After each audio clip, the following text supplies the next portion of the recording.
안녕하세요. 예, 박호근 박사입니다. 이제 세 번째 강의를 마치고 마지막 이제 강의가 됐는데요. 이번 시간의 강의는 이제 부부 하프타임. 우리가 하프타임 그러면 우리 인생에 대한 하프타임을 제가 첫 번째 시간에 이야기했는데 이번에 부부의 하프타임입니다. 부부가 지금까지 살아온 시간도 우리의 전반전으로 보고 이제 하프타임 시간을 잘 가지면 후반전에 더 행복할 수 있게 되는 거죠. 그래서 오늘 주제는 이제 배우자를 배우자.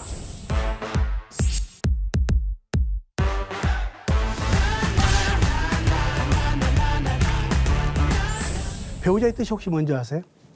배우자의 뜻. 자, 제가 쉽게 설명해 드릴게요. 따라서 합시다. 배우자. 그래서 배우자입니다.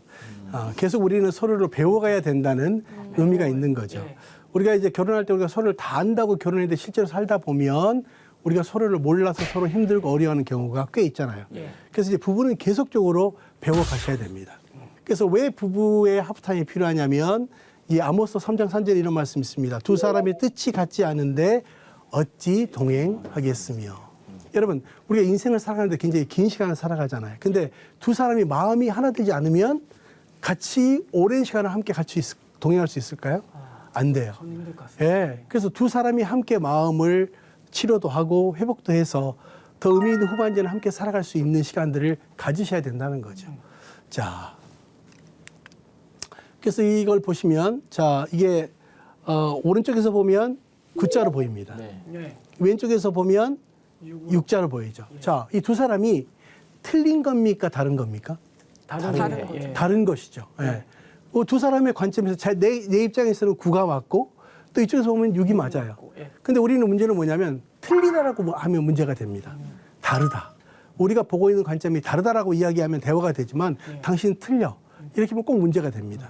그래서 부부는 서로 보는 관점이 다를 뿐이지 우리가 서로 틀리다고 이야기하면 이제 더 이상 대화도 안 되고 하나님을 이루는 게 어렵게 된다는 것이죠. 자, 그래서 제가 이 그림 찾는데 굉장히 힘들었는데요. 자, 사자 얼룩말이 결혼을 했다고 생각하겠습니다. 예. 근데 아침마다 이 얼룩말은 사자를 위해서 부드러운 풀을 준비하는 거예요. 왜? 사랑하는 이 사자에게 먹으라고. 근데 사자는 먹을 수 있을까요? 먹을 수 없지만 먹는 신용은 했겠죠. 예, 사랑하는 이제 얼룩말이 준비해 줬으니까 다음 날 아침 사자는 얼룩말을 해서 부드러운 스테이크를 준비하는 거예요. 자, 얼룩말이 먹을 수 있을까요? 더 어렵겠죠. 자, 이들의 문제는 뭐가 문제일까요? 방식이 문제입니다. 어떤 방식? 내 방식대로 상대방에게 사랑을 표현했다는 게 문제죠. 여러분, 사랑은요, 상대방이 원하는 방식으로 내가 사랑을 표현해 주는 게 너무 중요합니다. 그래서 제가 신혼이라는 말을 썼는데 이 신혼의 뜻이 뭘까요? 우리가 결혼한 다음에 신혼의 시간을 갖잖아요. 근데 이 신혼의 뜻이 뭐냐면 한쪽은 신나고 한쪽은 혼나는 게 신혼입니다. 근데 이게 그때만 하면 좋은데 평생 그러는 거예요. 평생. 한 사람은 행복한데 한 사람은 계속 힘든 시간을 살아가게 되는 거죠. 근데 이거 그러면 행복한 결혼이 될 수가 없겠죠. 그래서 가장 중요한 건 무엇입니까? 내가 상대방이 원하는 방식으로 보통 이 사랑의 언어라는 알지 않습니까? 사랑의 언어로 상대방에게 대화를 해주는 게 굉장히 중요합니다. 그래서 베드로전서 3장 7절에 보면 남편들아 이와 같이 지식을 따라 너희 아내와 동거하고 그를 더 연약한 그릇이요 또 생명의 은혜를 함께 이어받을 자로 알아 귀히 여기라. 이는 너희 기도가 막히지 아니하게 하려 함이라. 이 베드로전서 3장 7절에 보면 먼저 남편들아 이렇게 말하고 있죠. 남편들아. 왜 남편들아라고 이야기했을까요? 하나님이 가정의 머리로 남편을 세우셨기 때문에. 물론 아내도 굉장히 귀중한 존재이지만 하나님께서 창조의 질서는 가정의 리더십으로 남편을 머리로 세우셨어요. 자, 그래서 남편들아 이와 같이 무엇을 따라? 지식을 따라. 저는 처음에 이 지식이 무슨 뜻인지 잘 몰랐어요. 근데 이 지식이 뭐냐면 하나님이 남편인 나를 어떻게 만들고 아내를 어떻게 만들었는지에 대한 지식이 필요하다는 거죠. 아까 이야기했던 것처럼 대화하는 방법도 우리는 서로 다르기 때문에 자, 지식을 따라 너희 아내와 동거하고 그를 더 연약한 그릇이요. 자, 아내를 어떤 그릇이라고 말합니까? 연약한 그릇이요. 네, 더 연약한 그릇. 그럼 남편은 어떤 그릇일까요? 덜을 빼시면 됩니다. 네, 남편도 연약한 그릇이에요. 왜?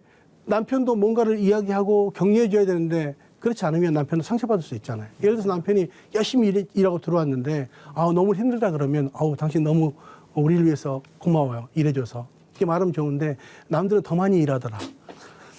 여러분 그렇게 말하면 남편이 기분이 좋겠어요? 마음에 상처를 받죠. 그죠? 삐질 것 같은데. 그렇죠? 그래서 아내는 더 연약한 그릇이고 남편도 연약한 그릇이라는 거예요. 서로 마음의 상처를 쉽게 받고 줄 수 있다는 것을 의미하는 거죠. 또 생명의 은혜를 함께 이어받을 자로 알아 귀히 여기라. 자, 이 생명의 은혜가 무엇입니까? 하나님 주신 가정의 축복을 함께 누릴 존재라고 이야기하죠. 그러면서 이는 너희 기도가 막히지 아니하게 하려 함이라. 자, 두 사람이 하나됨을 이루지 못하면 어떤 문제가 생기냐면 기도가 되지 않는다는 거죠. 여러분, 부부가 싸우면서 신앙생활이 됩니까? 안 되죠. 네, 기도가 돼요? 안 돼요. 예. 이런 문제는 무엇이냐면 부부가 하나됨을 이루지 못하면 영적인 문제가 꼭 생기게 된다는 거예요. 두 사람이 하나됨을 이루어야만 영적인 문제도 안 생겨요. 근데 여기에 부부가 하나됨을 이루지 못할 때 나타나는 플러스, 공식적으로 나타나는 하나의 현상이 있습니다. 그게 뭐냐면 자녀의 문제가 생기게 돼 있어요. 여러분, 부부가 너무 행복한데 문제가 있는 자녀를 보신 적이 있습니까? 거의 없죠. 만약 있다면 그것은 우리가 연구해 볼 필요가 있어요. 근데 정말 부부가 행복한데 아이들이 문제가 있는 경우는 거의 없습니다. 그렇다면 아이들이 문제가 있다면 그 누구에게 먼저 책임이 있을까요? 부모에게 있어서. 부모가 하나됨을 이루어야만 자녀의 문제도 그때 해결이 되게 돼 있어요.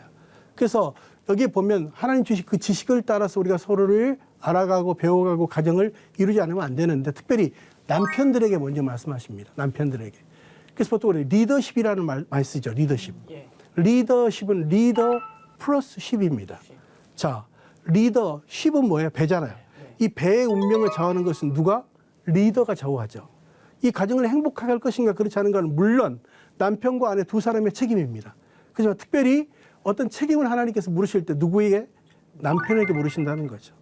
아내와 남편에게 동일하게 말씀하실 겁니다. 그렇지만 더 중요한 건 남편에게 책임이 있다는 거죠. 그래서 우리가 아내들이 굉장히 힘들어하는 이야기가 뭐예요? 남편들아 복종하라는 거죠. 복종하라. 복종하는 게 쉬우신가요? 우리 은혜 씨는? 전 괜찮아요? 네, 괜찮아요. 남편이 훌륭한가 봐요. 맞아요. 네. 근데 사실은 아내들이 남편에게 복종하는 건 쉽지 않지만 남편들에게 뭐라고 말씀하십니까? 그리스도가 교회를 위해 자기 몸을 주신 것처럼 아내를 사랑하라 그랬어요. 그러니까 남편은 아내를 목숨을 다해서 생명을 다해서 사랑해야 되고 그런 남편을 보면서 아내는 남편에게 복종하는 것이죠. 그래서 한번 읽어보겠습니다. 시작. 부부 불화는 혼수다. 이거 굉장히 중요한 개념입니다. 여러분, 우리가 결혼할 때 혼수하잖아요. 필요한 모든 걸 다 합니다. 근데 거기에 보이지 않지만 거기에 하나가 끼어와요. 뭐가? 부부 불화. 서로 싸울 수밖에 없다라고 하는 조건이 그 안에 있다는 거예요. 왜? 우리는 전혀 다른 존재를 하나님이 만들어 오셨기 때문에. 그래서 배워야 된다는 걸 말씀드리는 것이죠. 그래서 부부는 왜 싸우는가를 보면요. 내가 당신에게 정말 소중한 존재인지를 묻습니다. 자, 그리고 정말 힘들 때 당신에게 의지해도 되는지, 또 언제나 내 곁에 있어줄 것인지, 당신에게 인정받는 사람인지, 자, 이런 질문을 계속적으로 합니다. 근데 이 질문에 대한 답을 얻지 못하면 사람들은 굉장히 불행하게 느낀다는 거죠. 결혼하신 분들을 보시면 당신 나 사랑해라는 말을 남편이 많이 하나요? 주로 아내들이 많이 하나요? 아내들이 아내들이 많이 하죠. 할 것 같아요. 그럼 남편들은 그 이야기를 들으면 나 당신 사랑하지 이렇게 말하면 얼마나 좋겠습니까? 또 이렇게 말합니다. 내가 결혼할 때 사랑한다 그랬잖아. 그렇게 얘기하는 거 아니야. 그랬던 것 같은데 지금 보통은 반응이 굉장히 강한 생각을 하고 계시는 것 같아요. 오빠가 그렇게 했었던 것 같은데. 한 번 얘기했네, 예상의 결혼할 때. 답변이 너무 계속 나와서 너무 재밌어가지고 또 지금. 물어보면 또 이렇게 말하는 거야. 내가 지난달에도 사랑한다 그랬잖아. 아니, 사랑한다고 표현해주면 얼마나 좋겠어요. 그죠? 뭐 부끄러운 것도 있겠지만, 근데 어쨌든 중요한 건 아내 입장에서는 정말 내가 사랑한다는 말을 듣고 싶은 거죠. 근데 어느 날 이제 남편이 일을 열심히 하고 들어왔어요, 집에. 근데 저녁이 안 차려져 있는 거예요. 남편이 말하면 오늘 왜 저녁이 없어? 그랬더니 아내가 말합니다. 어제 저녁에 밥 먹었잖아. 여러분, 어제 저녁에 밥 먹으면 오늘 안 먹어도 되나요? 먹어야 돼요. 그런 것처럼 사랑의 표현도 마찬가지입니다. 끊임없이 서로 사랑의 표현을 해주는 게 굉장히 중요하다는 걸 이야기하는 것이죠. 자, 그래서 남편과 아내가 받고 싶은 사랑의 감정이 있습니다. 이게 굉장히 중요한 부분이에요, 오늘. 이 부분만 잘 이해하고 가셔도 아마 이걸 잘 적용하시면 굉장히 행복한 부부가 될 수 있습니다. 예. 자, 먼저 아내가 받고 싶은 감정. 자, 무엇이냐면 사랑, 보살핌입니다. 또 남편이 받고 싶은 감정이 무엇일까요? 인정과 존경. 자, 이게 여러분 어려운 단어입니까? 쉽지 않습니까? 그렇죠? 자, 여러분 사실 아내가 받고 싶은 감정이 굉장히 많습니다. 근데 제가 다 쓰면 못 외울 것 같아서 두 가지로만 딱. 또 남편이 받고 싶은 감정 굉장히 많지만 또 외울 수 있게 딱 두 가지만 이렇게 정리를 했어요. 자, 먼저 아내가 받고 싶은 감정은 사랑과 보살핌입니다. 자, 아내 입장에서는 남편이 나를 정말 보호해주고 사랑한다고 느낄 때, 아, 남편이 나를 사랑하는구나, 이런 감정을 느끼고요. 또 남편들은 일하고 들어왔을 때 나를 정말 고맙다는 표현, 무엇인가를 해줬을 때 인정과 존경, 이게 굉장히 중요한 부분인데요. 지난번에 제가 어디 가서 강의 끝났는데 중간에 어떤 분이 찾아왔어요. 제가 상당히 아내한테 그 칭찬할 때 힘 세다는 일을 굉장히 많이 했다고. 근데 알고 보니까 그게 칭찬이 아니었다는 사실을 알게 됐다고. 아내가 이야기하고 듣고 싶은 이야기는 칭찬이 힘 세다는 이야기가 아닙니다. 정말 나를 보호해주고 나를 이렇게 해주는구나. 그래서 중요한 건 아내들은요, 남편이 이런 사랑과 보살핌을 줄 때 나를 행복하게 해준다고 느끼게 됩니다. 두 번째 보면 남편들이 받고 싶은 감정은 인정과 존경이라고 그랬잖아요. 열심히 일한 우리에게 있어서 특별히 남편들이 성공하고 싶은 이유가 뭐예요? 밖에서? 누구에게 인정받고 싶기 때문에? 부인이랑 자식들한테. 그렇죠. 예. 가족에게, 특별히 아내에게 인정받고 싶은 것이 남편의 가장 중요한 일하는 목적입니다. 근데 열심히 일하고 들어왔는데 인정해주지 않으면 어때요? 너무너무 실망스러운 것이죠. 근데 사실 맞벌이 부부들이 많잖아요, 우리는요. 예. 근데 맞벌이 부부를 있으면 꼭 집에 들어오면 누가 더 많은 일을 하게 됩니까? 사실은 아내입니까, 남편입니까? 아내가 더 많은 일을 하잖아요. 그러면 남편이 그걸 이해하고 도와주면 참 좋을 텐데 이 남편은 도와주질 않고 이렇게 리모컨만 가지고 이렇게 하는 거예요. 그러니까 아내가 너무 힘든 거죠. 두 분이 상담하러 왔어요. 이 남편하고 이제 이혼하고 싶다고. 근데 제가 보니까 남편이 역시 안 도와주니까 좀 문제는 있더라고요. 근데 제가 그렇게 이야기했습니다. 다음 한 주간 동안 숙제를 내드리겠습니다. 아내에게. 다음번에 남편에게 또 내주겠지만. 예. 그 숙제가 뭐냐면 남편을 일주일 동안 한 번이라도 칭찬하십시오. 그래서 칭찬하십시오. 그때 아내가 뭐라고 이야기했냐면 눈 씻고 봐도 없습니다. 그래서 제가 그랬어요. 그래도 칭찬하라 그랬어요. 그래서 이제 이 남편이, 아내가 일주일 내내 남편을 관찰하는 거예요. 왜? 칭찬해야 되니까, 숙제해야 되니까. 예. 근데 평상시에 이렇게 막 아이들이 막 그 어지러워지죠. 예, 장난감이. 평상시에 발로 차고 다니는데 어느 날 보니까 남편이 발로 모으고 있더라는 거 아니에요, 이렇게. 이때다 싶어가지고 아내가 말했습니다. 너무 고맙다고. 남편이 깜짝 놀랐더니 뭐가 고맙냐 그랬더니 그동안 발로 차고 다녔는데 모아줘서 고맙다고. 말도 안 되는 칭찬을 한 거예요. 남편이 갑자기 시키지도 않았는데 막 청소를 하기 시작하더라는 거 아니에요. 그리고 이제 그 다음날 띵동 해서 이렇게 문을 열어줬더니 뒤에 손이 가 있는 거예요. 뭘 사왔을까요? 꽃? 예, 꽃일 줄 알았더니 형광등을 이렇게 많이 사왔어요. 예, 평상시에 형광등 떨어졌다는 이야기가 잘 이야기가 안 됐는데 칭찬받으니까 갑자기 생각나기 시작하더라는 거 아니에요? 예, 그래서 남편들은요, 칭찬받으면 아주 잘할 수 있어요. 그래서 아내들은 특별히 남편이 인정과 존경이 너무 중요하기 때문에 무엇인가를 해주면 칭찬해 주는 게 저는 굉장히 중요해요.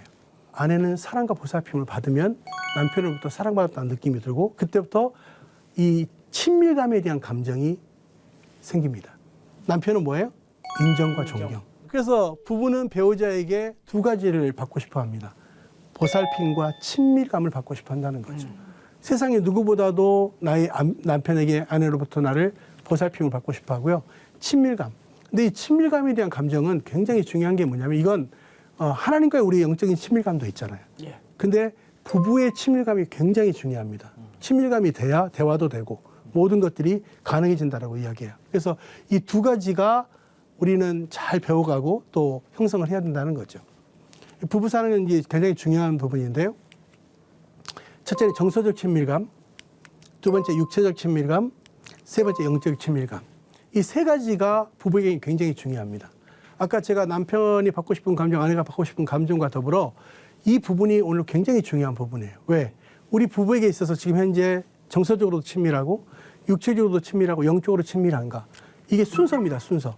우리는 1번, 2번 없는데 3번이 있습니다. 이게 있을 수 없는 게 1학년, 2학년, 3학년인 것처럼 첫 번째 정서적으로 친밀해야 육체적 친밀감이 생기고 육체적으로 친밀해야 영적인 친밀감이 생기게 된다는 거죠. 그래서 우리 부부가 지금 정서적으로 친밀한가를 한번 잘 체크해 보십시오. 우리가 대화가 만약 안 된다면 정서적으로 친밀한 관계가 아니기 때문에 그렇죠. 자, 그리고 정서적으로 친밀해야 육체적으로도 친밀합니다. 그 영적인 친밀감. 근데 이게 부부에게도 굉장히 중요하지만요, 가족에게 굉장히 중요해요. 세상에 어떤 존재보다도 우리 부모와 자녀들이 정서적으로 친밀한 관계, 또 정말 허그해 줄 수 있고 언제든지 받아줄 수 있는 육체의 친밀감도 필요하고, 또 무엇보다도 부모에게로부터 영적인 유산이 물려지게 된다는 거죠. 그래서 이 세 가지가 굉장히 중요한데, 마치 우리가 병원에 가면 우리가 어떤 검사를 할 때 리스트가 있는 것처럼 우리 부부의 리스트입니다. 정서적, 육체적, 영적.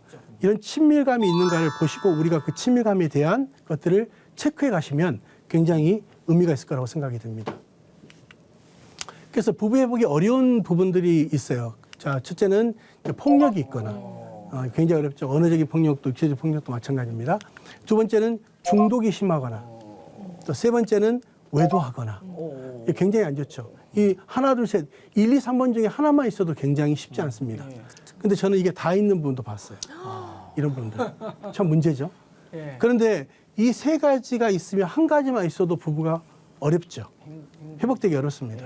그런데 이 세 가지 중에 다 있어도 회복이 되는 경우가 있어요. 어떤 경우냐면 변화의 동기가 있으면. 변화의 동기가 이 세 가지 중에 없어도 변화의 동기가 없으면 부부가 하나됨을 이루지 못합니다. 근데 여러분 중요한 건 뭐냐면 내가 정말로 잘못했고 우리가 하나됨을 이루어야 되겠다는 변화의 동기가 있을 때 부부는 좀 시간이 걸리긴 하지만 충분히 회복될 수 있다는 것을 의미하는 것이죠. 자, 그래서 이제 5가지 사랑의 언어라는 게 있습니다. 근데 첫 번째가 뭐냐면 인정하는 말입니다. 인정하는 말. 우리가 이해 쉽죠? 우리가 상대방을 내가 인정해 주면 상대방은 내가 나를 굉장히 사랑하는구나 이렇게 느낀다는 거죠. 두 번째, 함께하는 시간. 누구보다도 그 사람이 나와 함께 해주는 시간. 근데 함께 해주면서도 내가 다른 일에 집중하면 함께하는 게 아니죠. 그렇죠. 그 사람에게 집중해 주는 거죠. 필요를 채워주고 같이 대화도 하고 하는 거죠. 세 번째는 선물. 네 번째는 봉사. 우리가 잘 알죠? 내가 누군가의 배우자에게 있어서 내가 봉사해 줄 때 그 느낀다는 거죠. 5번째, 육체적 접촉, 스킨십이라고 이야기합니다. 자, 우리 루카스 씨는 이 5개 중에서 어떤 게 자기의 사랑의 언어일 것 같으세요? 전부 다긴 한데요. 네. 굳이 딱 꼽으면은 첫 번째, 두 번째. 첫 번째, 인정하는 말과 함께하는 네. 시간. 네, 우리 은혜 씨는 어떠세요? 저는 이 심리 테스트를 네. 해봤었는데 네. 저는 두 번째랑 5번째가 공동 1등이었어요. 함께하는 시간, 육체적 접촉. 네. 오케이. 테스트가 만약 본인이 만약 아직 해보지 않았지만 어떤 것이 사랑의 언어일 것 같으세요? 저 외로우니까 육체적. 육체적 접촉, 스킨십. 그렇죠. 괜찮아요. 네. 저 인정하는 말. 저 좀 인정하는 칭찬받는 예. 되면 또 이렇게 활력도 생기지만 이 사람 날 정말 좀 이렇게 좋게 보고 나를, 있구나. 그렇죠. 예, 맞습니다. 이게 딱 느껴져서요. 이게 아까 말씀하신 것처럼 5개가 다 중요합니다. 중요하지만 그 중에서도 가장 내가 중요하게 느끼는 게 있죠. 제 아내를 제가 이상한 게 뭐냐면 우리가 사역하고 들어오면 제가 아내에게 이렇게 말합니다. 당신 오늘 참 수고했어. 굉장히 좋은 말이잖아. 인정했어요. 근데 제 아내는 뭐라고 이야기하냐면 말로만? 제가 너무 힘들더라고요. 그거 어떻게 해야 되지? 근데 제가 알고 봤더니 제 아내의 첫 번째 사랑의 언어는 봉사더라고요. 봉사. 집에 들어왔을 때 내가 수고했다는 말도 굉장히 중요하지만 집에 있는 뭐 청소를 같이 해준다든지 설거지 해준다든지 이게 굉장히 중요하다는 사실을 알게 됐어요. 그러니까 이전에 이제 그걸 몰랐을 때는 그냥 뭐 말로만 했지만 지금은 어떻게 할까요? 제가 집안일을 잘 도와줍니다. 설거지도 하고 뭐 이렇게 집에 있는 일 잘 도와주면 아내는 생각할 때 나를 사랑하는구나 이렇게 느낀다는 거죠. 그리고 말로 해주는 거야. 당신 오늘 정말 수고했어. 그래서 제가 요즘 설거지를 굉장히 잘하거든요. 그래서 남의 집에 가면 설거지가 있으면 설거지 본능이 생겨가지고 막 하고 싶더라고요. 근데 제가 이걸 그냥 했으면 어려웠을 것 같아요. 근데 이게 사랑의 언어구나 라는 걸 알았기 때문에 제가 그렇게 하게 된 거죠. 그죠? 근데 저의 사랑의 언어는 무엇이냐면 첫 번째, 스킨십입니다. 스킨십. 두 번째, 함께하는 시간. 스킨십은 우리가 생각하는 부부의 관계도 있지만 그게 아니고 제가 뭘 끝나고 왔을 때 당신 수고했어요. 허그해 주는 것도. 또 손을 잡아주고 같이 걷는 것도. 그러면서 이제 함께 같이 시간을 보내주는 것. 그래서 이 사랑의 언어를 이해하는 것도 상대방에게 굉장히 중요한 서로 대화법이 될 수 있다는 것입니다. 그 다음 이제 대화법인데 공감, 그랬구나. 우리가 뭔가를 이해하면 그랬구나라고 이야기하는 것. 두 번째는 경청, 집중해 주는 거죠. 난 당신이 말하고 있는 게 내가 집중하고 있다. 세 번째 아이메시지. 아이메시지는 보통 유메시지는 당신이 이렇게 하면 유메시지가 돼요. 근데 당신이 그러면 기분이 어때요?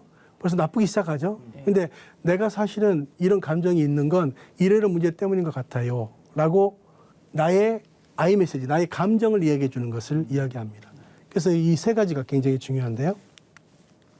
한번 부부의 결합연을 해볼까요? 자, 따라서 하십시오. 난 당신 편이야. 난 난 당신 편이야. 당신 입장 이해해. 당신 입장 이해해. 당신을 지지해. 당신을 지지해. 괜찮아, 당신 그럴 수 있어. 괜찮아, 당신 그럴 수 있어. 어때요? 이런 이야기를 들으면 기분이 어때요? 힘이 납니다. 힘이 나죠. 힘이 굉장히 나고 좋죠. 사랑받고 있구나 이런 예, 기분도 맞아요. 들고 예, 사랑받는 남편이 될 것 참 같아요. 결혼하길 잘했구나. 예. 예. 그랬구나. 예, 군합법 굉장히 잘하고 있어요. 그래서 예를 들어서 나 아파요 그러면 뭐 어디가 아파 이거보다는 당신 먼저 아프구나 이렇게 감정을 받아주는 거죠. 또 나 외로워요 그러면 아 당신 외롭구나 이렇게 그 사람의 감정을 먼저 받아주고 왜 외로운지를 물어보는 거죠. 예를 들어서 아프다 그러면 그 약 사 먹어 이거보다는 당신 정말 아프구나. 근데 어디가 아파? 내가 무슨 약을 사줘야 될까? 이렇게 대화하는 법을 계속적으로 배워가시는 게 중요합니다. 그래서 결혼 생활이란 한번 읽어볼까요? 시작. 배우자를 바꾸는 것이 아니라 나를 바꾸는 것이다. 이게 굉장히 중요한 얘기죠. 자, 배우자를 바꾸기 위해서 우리는 노력했어요. 근데 결국은 배우자가 바뀝니까? 바뀌지 않아요. 누가 바뀌어야 돼요? 나를 바꾸는 거예요. 그래서 우리는 배우자를 배워야 됩니다. 계속적으로 배우자를 배워가면서 우리가 이제 이런 시간들을 가져야 되고요. 이제 이런 부부의 합타임을 잘 가지시면 배우자를 배우게 되고 더 멋진 인생 후반전을 살게 된다고 하는 것이죠. 자, 오늘 여기까지 일단 강의를 마치고요. 우리 여기 계신 패널들이 혹시라도 이번 강의들을 계속 들으면서 이제 어떤 소감이 있으신지 또 질문할 게 있으면 말씀해 주시면 감사하겠습니다. 강의를 들으면 생각해 보니까 첫 번째로 일단은 둘이 추구하는 목표, 와이프도 저도 이제 크리스찬이니까 어떤 그 둘이 이제 추구하는 인생의 목표나 이런 게 어떤 목적지가 하나이기 때문에 중요하죠. 싸워도 네. 그런 것들이 금방금방 해결이 되는 것 같고 그다음에 아까 말했던 그 어떤 이제 사랑의 언어나 표현. 그래서 저희는 그 5명이 한 방에서 안방에서 지금 다 같이 자는데 자기 전에 누워서 다 얘기를 해요. 한 명씩. 야. 이름을 부르면서 사랑의 뭐 지향아, 사랑의 지우, 사랑의 엄마 이런 식으로 돌아가면서 다 얘기를 일부러 참 행복한 가정이에요. 네. 잘하고 일부러 계시네요. 그 사랑이라는 말이 사실은 이게 너무 좋은 단어고 한데 이제 살다 보면은 이게 매일매일 부부끼리 하기가 쉽지는 사실은 않잖아요. 그렇기 때문에 맞습니다. 일부러라도 입으로 표현을 하고 제가 어디 뭐 밖에 나갔다 들어오던가 하면은 전부 다 한 번씩 허그를 하고 이거를 아예 이렇게 어휴. 좀 정해놨습니다. 너무 훌륭한데요. 예, 네. 그래서 잘 지내고 있지 않나 좀 생각을 하고 있어서